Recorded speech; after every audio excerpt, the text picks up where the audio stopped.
This is part 2 of a class project called Build a Boiler, and in part 2 we are going to do the analysis. If you've not yet watched the video for part 1 where we did the experiment, I would encourage you to do that first, and there's a link down in the notes of the YouTube video.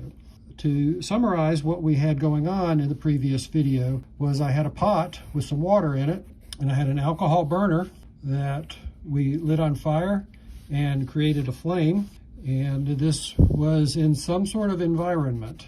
And for the analysis, we are going to model this as the mass of the water without the pot.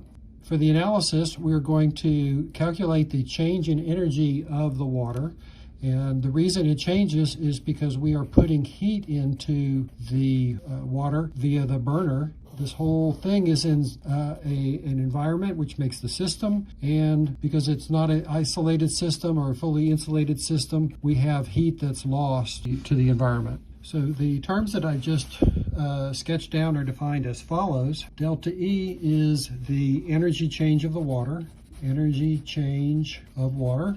Q max, so that's the maximum heat that can be generated by combustion.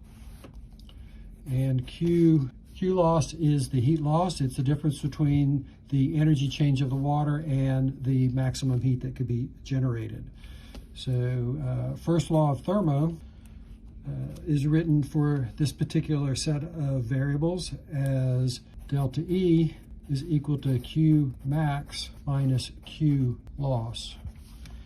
In our experiment, we're not actually able to measure the lost heat, but we can estimate delta E and Q max, and from that we can calculate an efficiency, which we write with the symbol eta, and that is delta E over Q max.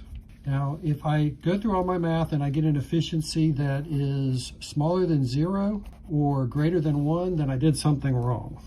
How do we estimate the heat from the combustion? The equation that we're going to use is that Q max is equal to mass M times delta H, which is the enthalpy of combustion. M is the mass of the fuel burned, and delta H is the enthalpy of combustion.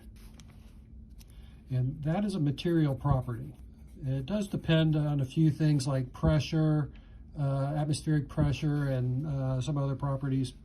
For example, in our experiment we had methanol. The equation for the complete combustion of methanol looks like this. Take 2 molecules of methanol, CH3OH, react that with 3 molecules of oxygen, O2, and a reaction occurs to produce 2 molecules of carbon dioxide and 4 molecules of water. So that is the equation for the complete combustion of methanol with oxygen. If it's incomplete, you might not get the carbon dioxide, you might get some carbon monoxide and less heat generated.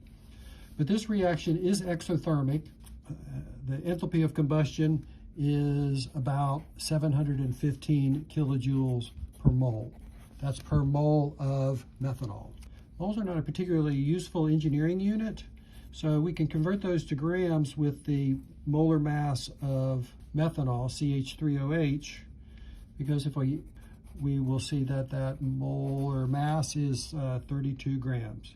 So therefore our enthalpy is 715 kilojoules per mole times for every mole there's 32 grams. So delta H is equal to 22 kilojoules per gram. So for an example, in our experiment, we burned 18 grams of methanol. If we burn 18 grams of methanol completely, then the maximum amount of heat that is going to generate is going to be 18 grams times 22 kilojoules per gram, or Q max equals 396 kilojoules. The next part of the analysis looks at the heat stored in the water. The heat stored in the water is going to be estimated with the equation delta E equals M times C sub P times delta T. M is the mass of the water. Delta T is the temperature change of the water. And C sub P is the specific heat. Basically, it's a measure of how much heat can be stored in a material, and that is also a material property. For water, C sub P is 1 calorie per gram degree C. It's the amount of energy in calories needed to raise 1 gram of water by 1 degree C. Now, to get this into kilojoules, I'm going to take my quantity, 1 calorie per gram degree C, that there is 4.186 joules per calorie, and every kilojoule is 10 to the third, or 1,000 joules. So C sub P is then 4.186 times 10 to the minus third kilojoules per gram degree C. So for example, in our experiment, we heated 459 grams of water from 22 degrees C to 100 degrees C. Therefore, the water's energy was changed by mCp delta T by 459 grams of water times 4.186 times 10 to the minus 3 kilojoules per gram degree C times 100 minus 22 degrees C. Let me just check my units here. My grams are going to cancel. My degree C we're going to cancel, and I'm left with kilojoules. So I can get the calculator out to find that delta E is 150 kilojoules. So let's go ahead and calculate the efficiency. So recall that the equation eta is delta E over Q max. And for example, in our experiment, we burned 18 grams of methanol, and that raised the temperature of 459 grams of water by 78 degrees C. My efficiency then is 150 kilojoules over 396 kilojoules, which is 0.38, 38%. That's pretty good considering how crude our experiment was. The question is, how could we improve the efficiency? Well, one idea is to improve combustion. We assumed that we had complete combustion, but I don't know that we actually had good air-fuel mixing. So we might look at some way to have better fuel-air mixing. We can also try to do a better job of directing heat from the burner to the pot better.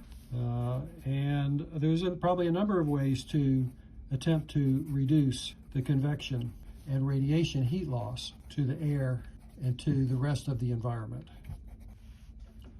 Okay, I hope you enjoyed this video.